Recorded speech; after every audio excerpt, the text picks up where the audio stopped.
ఈ ఏడాది తొలిసారి నేడు గోదావరి జలాలు మళ్లింపు జరగబోతోంది. మంత్రి నిమ్మల రామానాయుడు గోదావరి జలాలను మళ్లించనున్నారు. మధ్యాహ్నం 2:30 పట్టిసీమ ఎత్తిపోతల నుంచి కృష్ణా డెల్టాకు నీటిని విడుదల చేయబోతున్నారు.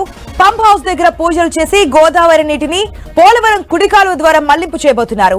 అనంతరం తాడిపూడి ఎత్తిపోతల నుంచి గోదావరి జలాలను విడుదల చేస్తారు. సాయంత్రం పట్టిసీమ లిఫ్ట్ దగ్గర గోదావరి హారతిలో పాల్గొంటారు.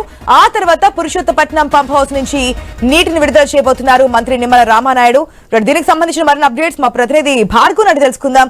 భార్గవ్, ఏడాది ఫస్ట్ టైం గోదావరి జలాలు మళ్లిస్తున్నట్టుగా తెలుస్తోంది. దీనికి సంబంధించిన అప్డేట్స్ ఏంటి? అటు పోలవరం ప్రాజెక్టు వద్ద గోదావరికి ఎగువ నుంచి వస్తున్నటువంటి వరద నీరు ప్రవాహం పెరుగుతోంది. దీంతో ప్రస్తుతం గోదావరి వద్ద పోలవరం ప్రాజెక్టు గేట్లెత్తి నీటిని దిగువకు విడుదల చేస్తున్న నేపథ్యంలో పట్టిసీమ వద్ద కూడా కావలసినటువంటి సామర్థ్యం మేరకు నీటి మట్టం అయితే వచ్చింది. దీంతో ప్రస్తుతం అక్కడి నుంచి గోదావరి జలాలను మళ్లించేటువంటి ప్రక్రియకు నేడు ఇరిగేషన్ శాఖ మంత్రి నిమ్మల రామానాయుడు శ్రీకారం చుడుతున్నారు. ఈ సీజన్ లో ఈ ఏడాది తొలిసారి ఈ నీటిని మళ్లింపు చర్యలు అనేది కూడా ఈ రోజు ప్రారంభం అవుతుందని చెప్పుకోవచ్చు.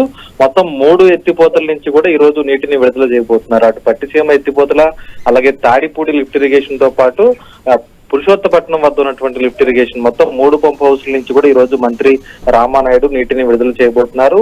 ఏదైతే ఏటా కూడా కృష్ణా జలాలకు, కృష్ణా డెల్టాకు సంబంధించినటువంటి 80 టీఎంసీల నీటిని గోదావరి నుంచి పట్టిసీమ ద్వారా కూడా మళ్లింపు చేసేటువంటి ప్రక్రియ జరుగుతుంది. ఈ ఏడాది కూడా కృష్ణా డెల్టా అలాగే ఉమ్మడి పశ్చిమ గోదావరి జిల్లాలో ఉన్నటువంటి మెట్ట ప్రాంతం కూడా అటు సాగునీరు అందించే విధంగా, తాగునీరు అందించే విధంగా ఈ రోజు పంపులన్నీ కూడా విడుదల చేసి మధ్యాహ్నం 2 గంటలకు అక్కడ ప్రత్యేక పూజా కార్యక్రమాలు చేసి 2:30 ఈ పంప్ హౌస్ ను బటన్ నొక్కి మంత్రి నిమ్మల రామానాయుడు నీటిని విడుదల చేయబోతున్నారు. అలాగే మధ్యాహ్నం 3 గంటలకు తాడిపూడి ఎత్తిపోతల పథకానికి చేరుకుని అక్కడ కూడా TLIS పంప్ హౌస్ ద్వారా కూడా ఆ నీటి విడుదల చేయబోతున్నారని కూడా చెప్పుకోవచ్చు. అలాగే సాయంత్రం 4 గంటలకు అక్కడ ఏదైతే తూర్పు గోదావరి జిల్లా పురుషోత్తపట్నం వద్ద ఎక్కడైతే ఉందో పురుషోత్తపట్నం సీతానగరం వద్ద ఉన్నటువంటి లిఫ్ట్ ఇరిగేషన్ కూడా ఆయన పంప్ హౌస్ ద్వారా కూడా నీటిని విడుదల చేయబోతున్నారు. మొత్తం పోలవరం ప్రాజెక్టు పూర్తి కాకముందే ఈ లిఫ్ట్ ఇరిగేషన్ ద్వారా కుడి ఎడమ కాలువల ద్వారా అటు కృష్ణా డెల్టాకు అలాగే అటు విశాఖ వరకు ఉన్నటువంటి కాలువ వరకు కూడా పూర్తిగా సాగునీరు అందించే విధంగా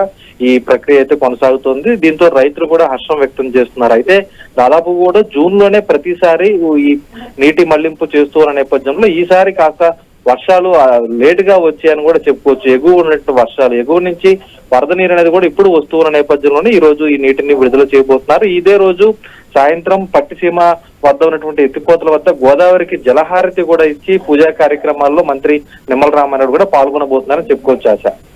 right Bhargav, thanks for the update.